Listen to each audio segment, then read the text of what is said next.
In our discussion of the politics of Revenge of the Sith, we spoke about how some lines related to the contemporary political issues of the day, like Anakin's line, "If you're not with me, then you're my enemy." And from Padme, "So this is how liberty dies, with thunderous applause." But there's another often quoted line in the movie from Palpatine, which gives us an excuse to talk about another concept from history and political science called absolutism. The quote is, of course, "I am the Senate." For the history buffs out there, this may sound similar to a famous, albeit almost certainly fake quote from the longest confirmed reigning monarch in history, King Louis XIV of France, who ruled from 1643 to 1715. His quote was "L'état c'est moi," meaning literally, "the state, that's me," said exactly like that, or more loosely, "I am the state." Well, this quote, which he is alleged to have said in front of the Parliament of Paris, is pretty certainly fake. The quote, as something that's been attributed to him, is several hundred years old by this point, and it's something that is a very likely source of inspiration behind Palpatine's line. But more importantly, it reflects absolutism as a real historical system of government closely associated with Louis XIV and embodied by Palpatine in Star Wars as well, hence the quote being attributed to Louis XIV in the first place. Absolutism was characterized by the expansion of state capabilities, including the growth of things like armies, courts, and the general ability for a state to exist and administrate itself internally throughout all of its territory, kind of making modern countries the way we know them, all centering on the power of the monarch, a setup which sounds very familiar to the position Palpatine was establishing himself in with the Empire. Historically, while absolutism developed over time and is generally seen as referring to the reigns of the 1600s and 1700s, give or take a few decades on either side, Louis XIV and his reign are basically the poster childs for this period of European absolutism, with Louis XIV himself being referred to as the Sun King, highlighting his position at the center of power within France. For him and other monarchs like him, the power they held was through the divine right of kings, their authority essentially being granted by the Christian God. But for Palpatine, at least at first, he would claim to some of the later Enlightenment ideals of democracy, i.e. that the start of his reign came through the consent of the governed, and then he gathered more power to himself after that. But in both the case of Palpatine and the absolutist monarchs of early modern Europe, the reality of gathering and maintaining this power was a bit more complicated. According to historians Robin Winks and Lee Palmer Wandel, while absolute power in this sense, or unlimited power if you prefer, may not have been reached by any monarch in practice, it was certainly what monarchs pursued and developed the states towards, saying, quote, "Absolutism is best understood in terms of the ruler's will. Its goal was to eliminate any constraints on a monarch's ability to execute his will. Monarchs sought over 3 centuries to reduce those local and personal privileges and rights inherited from medieval feudalism that inhibited the monarch's ability to create laws, to define and execute justice, and to control all violence and turn it, in the form of military and police force, to serving the will of the crown." And I think here, while Palpatine wasn't pulling the Republic out of feudalism, so I'm not arguing the transition itself was entirely analogous, we can see a lot of similar historical forces at work in the transition from the Republic to the Empire, as what we see in the growth of absolutism.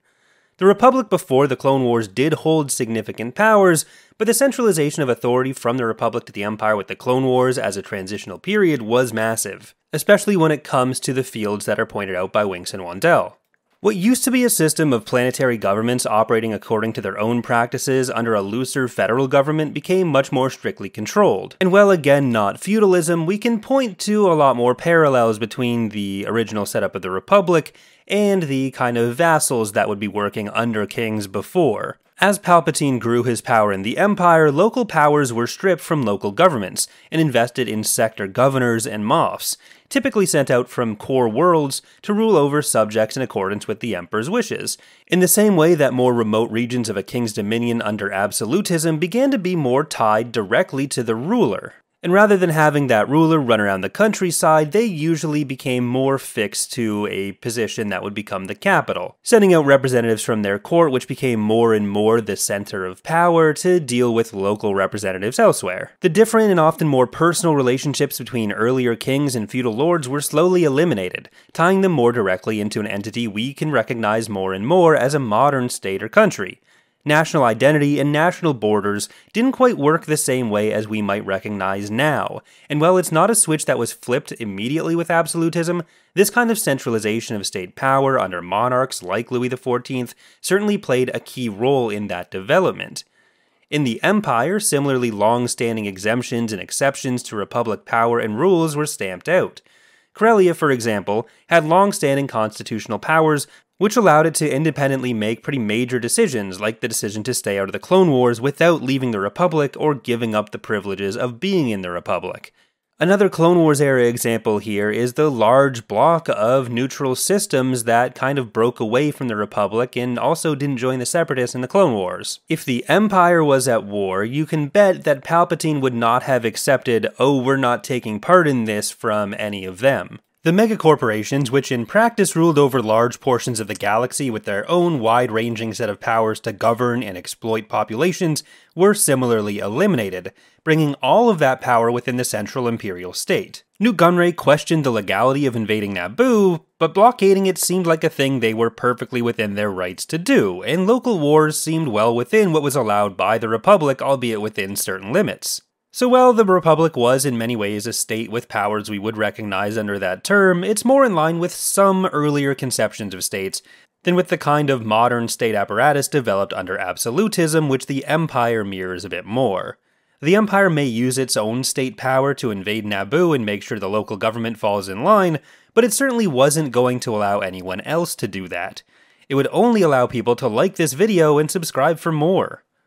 As Jeremy Black also points out in his article Warfare, Crisis, and Absolutism, the appearance of power contributed crucially to the reality of power. The Palace of Versailles in France was constructed for Louis XIV and became the center of his rule.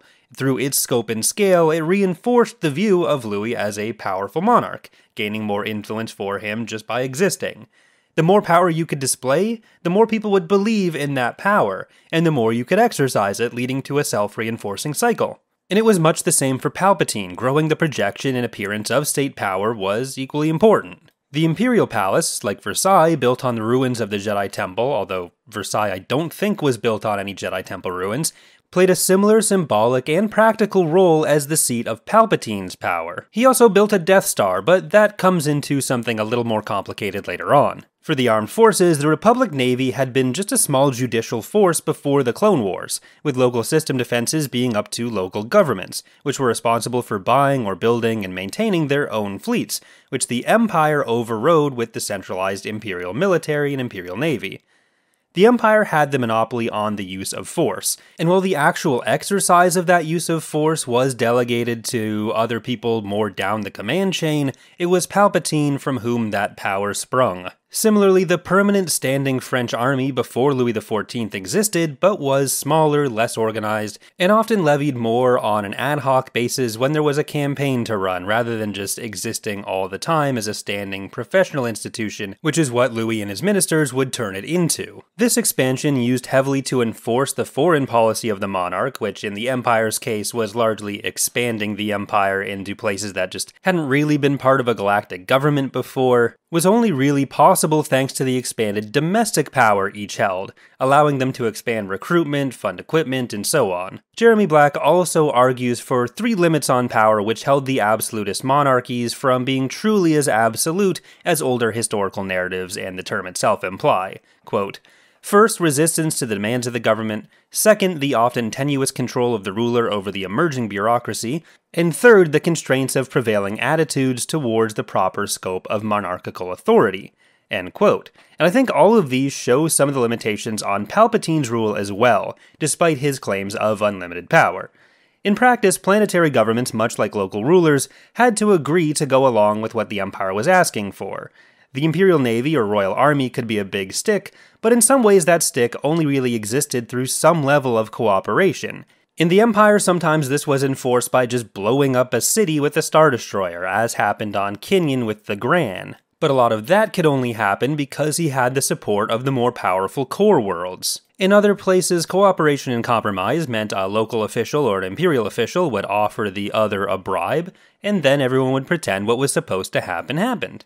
So, to quote again, in practice, absolutism tended to mean trying to persuade the aristocracy to govern in the interests of the ruler. And so it was with the empire. This, of course, isn't exactly a new concept. Monarchs have always wanted more control, and 2 centuries before Louis XIV, Louis XI probably actually said a quote very similar to Palpatine, saying, "I am France." But this preceded a lot of the actual control we're talking about being gained by these monarchs. People will often want these hard lines where something goes from being one period where a certain group of things are true to the next period where that stuff stops being true and the next thing or the next system is in place, but it's rarely that clean cut. It's usually more of a sliding scale, and there may be periods or factors that speed it up or slow it down. But keeping that and all 3 of Black's limitations in mind, we have examples in Star Wars like Hutt Space. The nefarious criminal masterminds and gang leaders that the Hutts were didn't particularly care who was technically in charge of the galaxy as long as they remained free to continue on their business, running underground operations throughout the galaxy. So while the Hutts were incorporated into the Empire in the nominal sense, they didn't actually really exhibit any control over the Hutts, as long as the Hutts didn't step too far out of line and as long as those bribes kept flowing. More to the second point about the growth of the bureaucracy being its own challenge for the absolutist ruler, we have the example of Grand Moff Tarkin. In some ways, Tarkin can be seen a bit like Cardinal Richelieu, a French clergyman and the Minister of State under Louis XIII, at least as far as establishing the state goes. If Louis XIV was the culmination of this centralized power, then a lot of the credit for working to put that centralized power in place has to go to Richelieu. Tarkin was a strong ally of Palpatine's politically, much like Richelieu was of Louis XIII, and he was also a strong voice among the Moffs who executed the duties of state, which were theoretically Palpatine's will under the conception of the Empire as radiating out from him. But as that state apparatus grew, much of the power ended up more practically in their hands. The Death Star, while in one way was a symbol of the Empire and therefore Palpatine's power, also represented a loss of that power.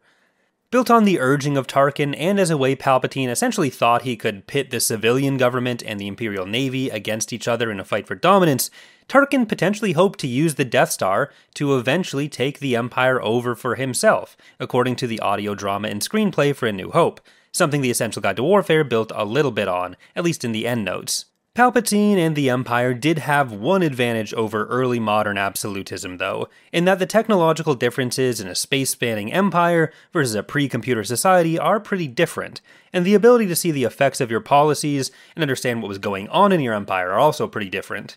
This isn't quite to the same extent you may assume, though. As well, the HoloNet allows communications between Imperial forces throughout the galaxy.